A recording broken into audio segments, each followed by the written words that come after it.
Hey guys, wanted to kind of take a video to talk about the different scaling that you can do in a game and how that should kind of affect your different play plan.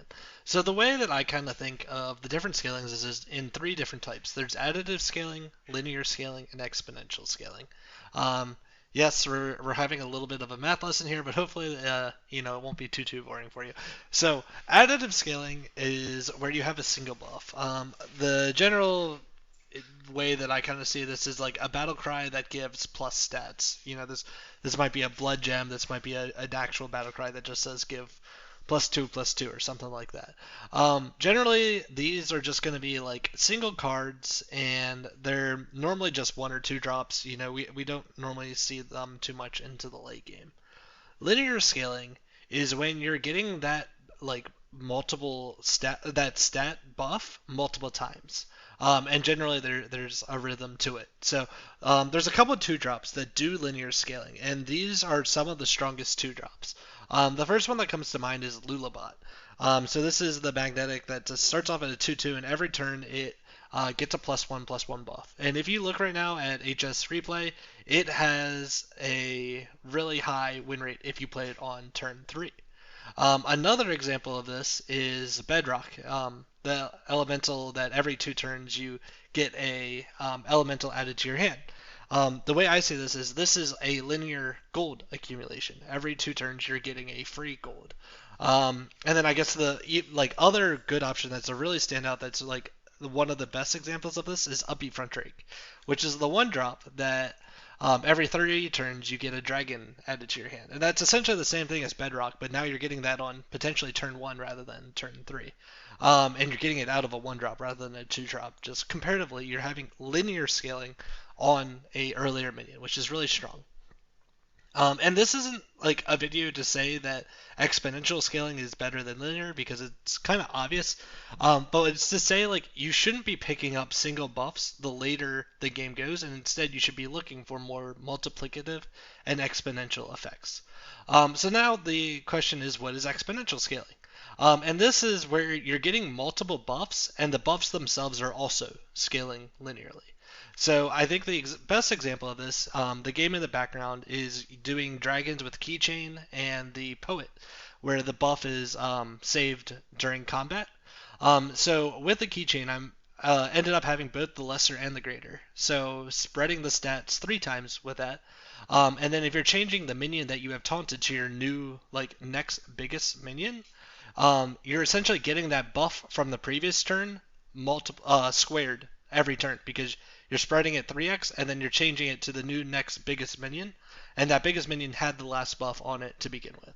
Another example of like exponential scaling would be kind of thinking of like leapers with Titus and then every new summoned minion. So let's say you have a single minion on a leapers comp that might get 1 jump to it during a game, and then when it goes with Titus, it becomes 2.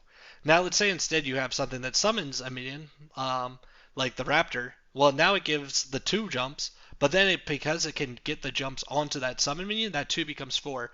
And really what you're doing is you're getting 2 to the X, where X is the number of summons, value out of each summoned unit. And then I guess the other final example that kind of comes to mind with this is something like magnetic stacking when you have a beatboxer. So your first stack on a magnetic, you're going to have one magnetic minion and then a triple on it.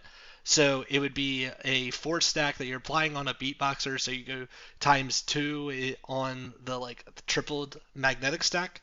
So you're getting 6 magnetics, where you could potentially have played 7. You're going down 1 because you're like keeping the original minion that you keep stacking onto.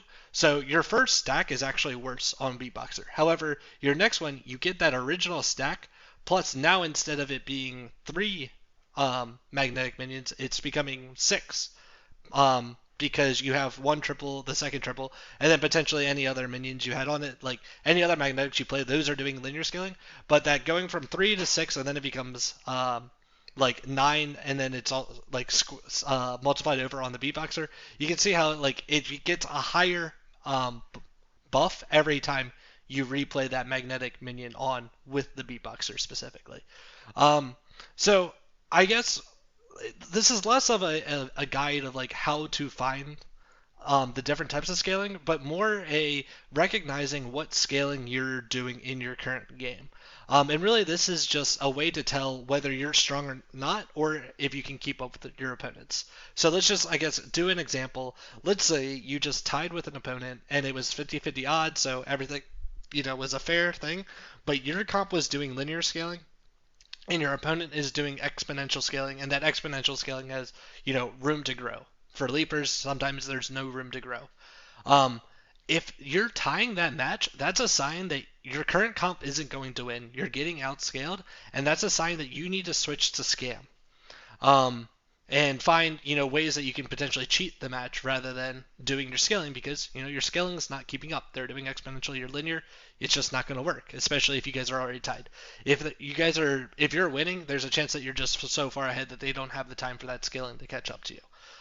Anyways, I guess I hope that kind of just game theory type sense helps y'all. This is mostly kind of a mid-late game kind of thing that I'm doing when I'm thinking about through the game. I guess in the mid game, this can really give you a guide for what comp you could potentially swap into. And I guess I also just want to take this time to give you guys a big thank you. My latest video kind of got me to 50 subscribers, which, to be honest, I got into this with just making random videos, kind of documenting my climb and some of the learnings, and I really didn't see this going anywhere. And with you guys viewing and commenting, it's been extremely appreciative. And I guess if you get this far, I would love to hear in the comments what you guys want to see in future videos. I guess any questions you have or really what you're trying to get out there. I'd love to be an educational guy, and I don't want to pretend that I'm the number one player or anything like that. But I'm trying to improve. You guys are trying to improve, and I can also improve these videos. So any suggestions you guys have, whether that be new video ideas or whatever you want to hear, just feel free to reach out. Anyways, good luck in your guys' climbs. Hopefully, see you out there. Good luck.